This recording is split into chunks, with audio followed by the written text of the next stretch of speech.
Dissecting the Shadows, the Evolution of Counterintel. The Invisible War, Foundations of Counterintelligence. Long before satellites scanned the skies or hackers infiltrated global networks, the battle for secrets was already shaping the destiny of nations. This was the realm of counterintelligence, a silent war fought not with armies, but with deception, patience, and an unshakable understanding of human nature. At its core, counterintelligence exists to protect what a nation values most: its plans, its capabilities, and its vulnerabilities. And it has been with us far longer than the modern state. In the courts of ancient China, advisors to emperors used misinformation and double agents to mislead rival kingdoms, codifying their craft in works like The Art of War. The Roman Empire, too, relied on networks of informants and covert watchers to root out conspiracies before they reached the Senate floor.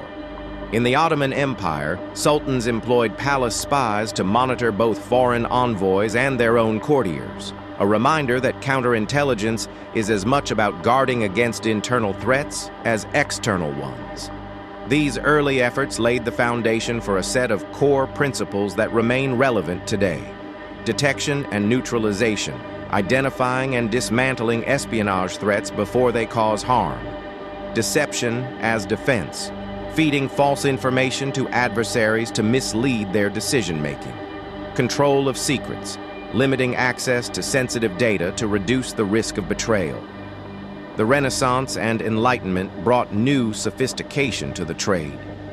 As European states grew more centralized, their intelligence services became formalized, often doubling as tools for political control. Figures like Sir Francis Walsingham, spy master to Queen Elizabeth I, perfected the use of agent networks, coded correspondence, and even staged plots to expose enemies. These early professionals understood a truth still central to the craft. Counterintelligence is as much about shaping perception as it is about uncovering facts. By the early 20th century, the rapid expansion of military power and colonial ambition had made counterintelligence an indispensable arm of statecraft. The First World War saw the rise of organized efforts to monitor communications, vet military personnel, and hunt for enemy agents. It also cemented the reactive versus proactive divide.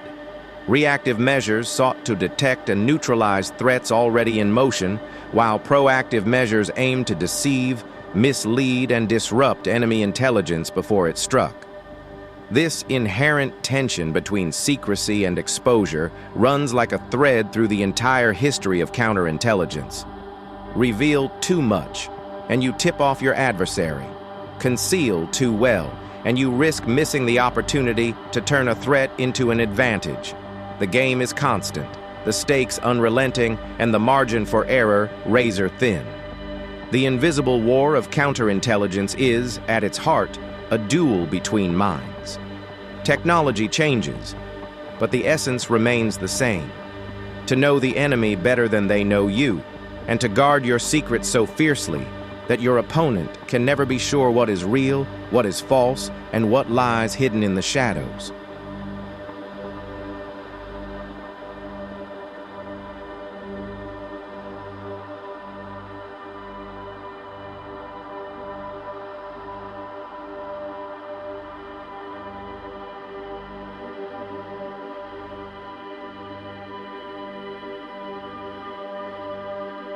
The Cold War chessboard, a golden age of deception.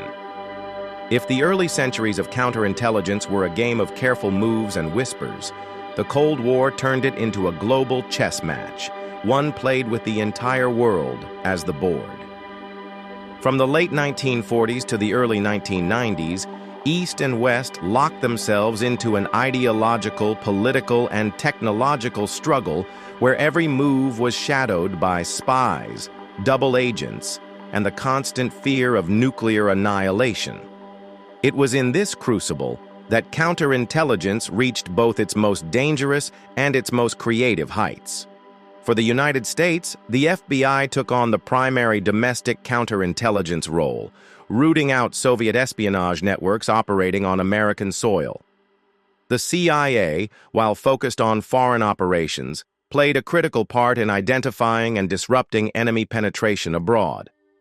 On the other side, the KGB and the GRU, Soviet military intelligence, developed formidable counter-intel arms, skilled not only in defending their own secrets, but in infiltrating their adversaries' ranks with surgical precision. The era produced some of the most infamous double agents in history. Men like Aldrich Ames of the CIA and Robert Hansen of the FBI crippled U.S. intelligence efforts for years, feeding classified information to the Soviets in exchange for money and, in some cases, ideological alignment. The British service MI6 suffered its own devastating breach with the exposure of the Cambridge Five, a spy ring that had been passing information to Moscow for decades. Each of these cases revealed the deep human vulnerability at the core of even the most sophisticated intelligence networks. The hunt for moles became an obsession. Inside both Western and Eastern agencies, suspicion ran so deep that entire careers could be derailed by a whisper of disloyalty. Psychological warfare was as vital as technical skill. Interrogators and counterintelligence officers had to read micro-expressions, catch inconsistencies in stories, and play long games of manipulation to root out traitors without alerting them prematurely. Technology, too, transformed the battlefield. Surveillance devices shrank from bulky recording rigs to tiny microdots, capable of storing entire pages of information on a pinhead. Concealed cameras and bugging devices were planted in embassies, hotel rooms, and even gifts exchanged between leaders. The famous Great Seal bug, a listening device hidden inside a wooden carving presented to the U.S. ambassador in Moscow, operated undetected for years, a testament to the ingenuity of Soviet engineers. Counterintelligence officers had to think in layers. Defenses weren't just about stopping infiltration, they were about controlling the type of infiltration. Feeding adversaries carefully curated false intelligence, a tactic known as deception operations, became a standard practice. These deceptions could influence military strategy, economic policy, or even diplomatic negotiations. Operation Mincemeat during World War II was an early template, but the Cold War refined it into an art form. This golden age of deception thrived on patience. Operations could take years to mature, and success was often invisible, measured not in public victories, but in enemy plans quietly abandoned, weapons never deployed, or alliances that subtly shifted. For the officers in the field and the analysts behind the scenes, the reward was in knowing they had nudged the world one step back from the brink, without anyone outside their circle ever realizing it. In hindsight, the Cold War was perhaps the most fertile era for counterintelligence innovation. It forced agencies to confront not only their enemies, but their own vulnerabilities. It demanded a fusion of human cunning and technological precision, an unblinking watchfulness that never truly rested. And though the Cold War ended, the tools, tactics, and lessons forged in those decades would carry forward, ready to be adapted to a new and more complex battlefield, the digital age.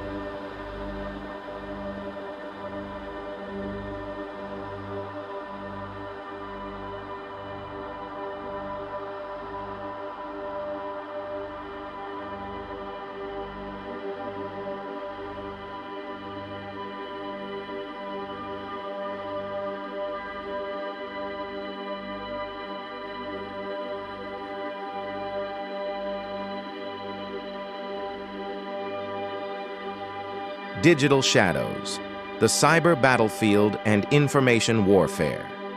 The dawn of the internet did not just change how people communicated, it fundamentally rewrote the rules of counterintelligence. By the late 1990s, espionage had begun shifting from physical infiltration to virtual penetration, and in the decades since, the transformation has been nothing short of revolutionary. The once slow, methodical game of mole hunts and dead drops has evolved into a global, instantaneous battle fought across servers, satellites, and social networks. In the digital realm, the boundaries between espionage, counterintelligence, and outright warfare blur. State-sponsored hacking units, often hidden behind the cover of civilian organizations or criminal fronts, operate with unprecedented reach. They infiltrate secure networks, steal classified data, plant malware for long-term surveillance, and, in some cases, sabotage critical infrastructure. The work of these units is relentless, and their adversaries are often thousands of miles away, separated not by borders, but by lines of code. One of the defining traits of this new era is disinformation as a weapon. While Cold War propaganda was slow to spread and easily contained, digital disinformation campaigns can reach millions within hours. Social media platforms have become both battlefield and vector, allowing malicious actors to manipulate public opinion, influence elections, and sow division in target societies. Counterintelligence officers now find themselves in the business of debunking fake narratives, tracking bot networks, and identifying the hidden architects of information warfare. Real-world cases highlight the stakes. The 2015 cyber attack on the U.S. Office of Personnel Management compromised the personal data of over 20 million federal employees, including intelligence personnel, a treasure trove for foreign counterintelligence. In 2020, the SolarWinds breach revealed the vulnerability of even trusted software supply chains, with attackers infiltrating numerous U.S. government agencies and private corporations. Each incident underscored a new reality. The front line of counterintelligence now runs through firewalls and encryption layers, as much as through embassies and safe houses. Emerging technologies have further complicated the picture. Artificial intelligence allows both attackers and defenders to operate at speeds impossible for humans. AI-driven tools can detect suspicious network activity, flag anomalies in massive data sets, and even predict potential insider threats based on behavioral patterns. But the same technology can be weaponized to automate phishing campaigns, generate convincing deepfakes, and craft hyper-targeted disinformation. Quantum computing looms on the horizon as a disruptive force. For counterintelligence, it promises new possibilities for rapid data analysis. But it also threatens to render much of today's encryption obsolete, potentially exposing years' worth of archived communications. This arms race has spurred investment in post-quantum cryptography, a field racing against time to stay ahead of adversaries. Yet despite all these technological shifts, the human factor remains central. Cyber counterintelligence still depends on skilled analysts who can connect digital footprints to real-world actors, and on decision-makers who can weigh the risks of exposure against the benefits of action. Technology provides the tools, but people provide the judgment. In this new environment, the stakes are not just military or diplomatic, they are societal. A well-placed cyber operation can disrupt an election, cripple a power grid, or erode public trust in institutions. Counterintelligence officers must now defend not only secrets, but the very stability of the systems that keep nations functioning. The digital shadows have expanded the battlefield beyond recognition. The enemy may never set foot on your soil, yet still dismantle your defenses from a world away. And as the next chapter will show, even in this high-tech age, the oldest element of counterintelligence, the human mind, remains both the most valuable asset and the most dangerous vulnerability.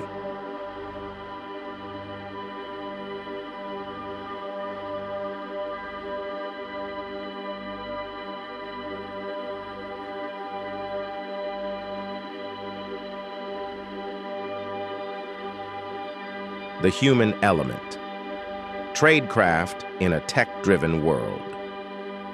In an age of supercomputers, satellites, and AI-driven analysis, it's tempting to believe that the art of counterintelligence has become a purely technological pursuit.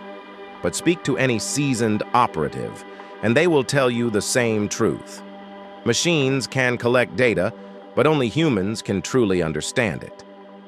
Beneath the algorithms and encryption lies a battlefield where psychology, trust, and deception still reign supreme. At the heart of modern counterintelligence is HUMINT, human intelligence. This is the craft of recruiting, handling, and protecting human sources, whether they are defectors, double agents, or unsuspecting insiders. Even in the most advanced cyber operations, there often comes a point when the information needed cannot be hacked. It must be given, willingly or unwittingly, by a person. That means tradecraft, the centuries-old toolkit of spycraft, remains as relevant as ever. Recruitment is both art and science. Counterintelligence officers must identify individuals with access to valuable secrets and then assess their vulnerabilities, financial troubles, ideological leanings, personal grudges, or simple ego. From there, they cultivate trust, often over months or years, masking their true intent until the target is ready to cooperate. This process requires patience, adaptability, and an acute awareness of human behavior. In the field, tradecraft techniques have evolved to blend seamlessly with modern life. Dead drops once hidden in park benches or hollow rocks may now take the form of encrypted messages embedded in online images, a digital equivalent of the old methods. Surveillance detection routes still matter, but now they must account for CCTV networks, facial recognition systems, and geolocation data from smartphones. Disguise and misdirection are no longer just physical, they are digital as well. The psychological toll on counterintelligence professionals is profound. The constant need for secrecy can isolate them from friends and family. The moral ambiguity of the work, manipulating people, spreading disinformation, or sacrificing pawns for a greater cause, can weigh heavily. Officers often operate in a world where loyalty is conditional and trust is a calculated risk. For some, the work becomes an identity. For others, it is a burden they carry long after their service ends. Training reflects these demands. New recruits undergo rigorous preparation in both traditional skills and high-tech competencies.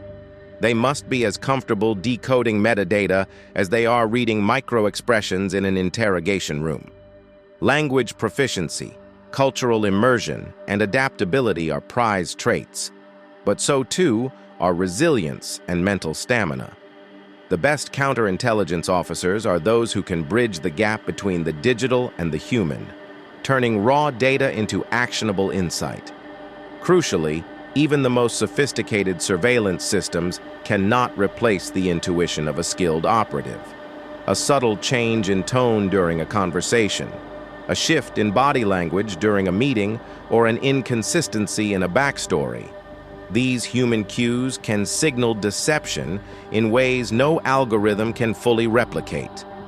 Conversely, over-reliance on technology can breed complacency, making organizations blind to the kind of patient infiltration that relies on charm, manipulation, and trust.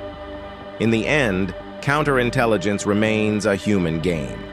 Technology amplifies reach and speed, but it cannot change the fact that the strongest link, or the weakest, is still a person.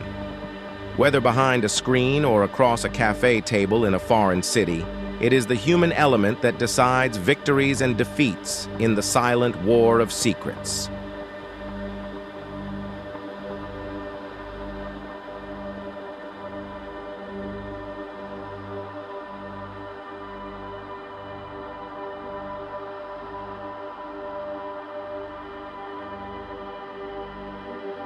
Tomorrow's battleground. Anticipating the future of counter-intel. Counterintelligence has never been static. It has adapted to empires, to ideologies, to the rise of the internet. But the threats emerging on the horizon promise to test it in ways never seen before. The next decades will bring an environment where surveillance is omnipresent. Data is the new currency of power, and adversaries range from nation-states to lone actors armed with tools once reserved for superpowers. One of the most pressing challenges will be pervasive surveillance. Advances in biometric systems, facial recognition, gait analysis, voice print authentication are rapidly making anonymity a relic of the past. In cities across the globe, millions of cameras feed AI-driven monitoring systems capable of tracking a single individual through crowds in real time. For counterintelligence officers, this means traditional shadowing and clandestine meetings will become far riskier, forcing a reinvention of how human assets are handled and protected. The rise of non-state actors will further complicate the battlefield. Terrorist organizations, organized crime syndicates, corporate espionage groups, and even ideologically motivated hackers can now operate with tools rivaling those of state intelligence agencies. Hybrid threats, combining cyber attacks, disinformation, economic pressure, and physical sabotage, blur the lines of traditional counter-intel doctrine. The challenge will not only be identifying the actor behind an attack, but doing so in time to prevent cascading damage. Artificial intelligence and machine learning will both empower and threaten counterintelligence. On one hand, they offer unprecedented capabilities for analyzing massive data sets, predicting threats, and automating routine tasks. On the other, adversaries will use AI to mask their activities, generate convincing deepfakes to discredit sources, and create synthetic personas capable of infiltrating online networks undetected. The battle will increasingly be fought between competing algorithms, each trying to outmaneuver the other in a digital arms race. Quantum computing represents another seismic shift. Once fully realized, it could shatter existing cryptographic standards, exposing decades of classified communications. The race to develop quantum-resistant encryption is underway, but until it is perfected, agencies will face the risk that an adversary could unlock a treasure trove of intercepted but unreadable data in an instant. In this future, international cooperation will be both essential and fraught. Intelligence-sharing alliances like the Five Eyes may expand, while regional partnerships could form to counter common threats. But cooperation comes with risks. Shared intelligence can be leaked, misused, or manipulated. Trust will remain the rarest and most valuable commodity in counterintelligence. The skill set of tomorrow's counterintelligence officer will be radically hybrid. They will need the cyber expertise of a top-tier hacker, the cultural fluency of a diplomat, the instincts of a field operative, and the analytical rigor of a data scientist. Ethical training will also be critical, as the power to monitor, influence, and disrupt will demand careful judgment to avoid overreach and abuse. Ultimately, the battleground of the future will be everywhere, in the cloud, in the streets, in the minds of populations. The invisible war will be fought not only to protect secrets, but to protect the very concept of truth in a world where reality itself can be manipulated. The challenge for counterintelligence will be to adapt without losing its moral compass, to fight deception without becoming lost in it. The game will remain the same: outthink, outmaneuver, and outlast the adversary. But the rules are changing faster than ever, and those who fail to keep pace will find themselves exposed in a world where shadows offer no hiding place.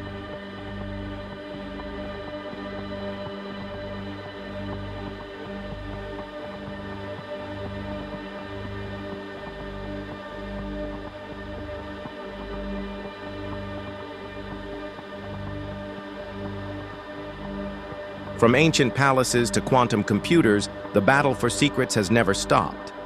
It has only changed shape. Counterintelligence remains the shield in the shadows, protecting nations from threats most will never see. Its tools have evolved, its battlefield has expanded, but its essence endures: to outthink, outmaneuver, and outlast those who would pierce the veil of secrecy. If this deep dive into the evolution of counterintel opened your eyes to the unseen war shaping our world, make sure to like, share, and subscribe for more explorations into the hidden forces of history and security. And remember, The most dangerous game is often the one you never realize you're playing.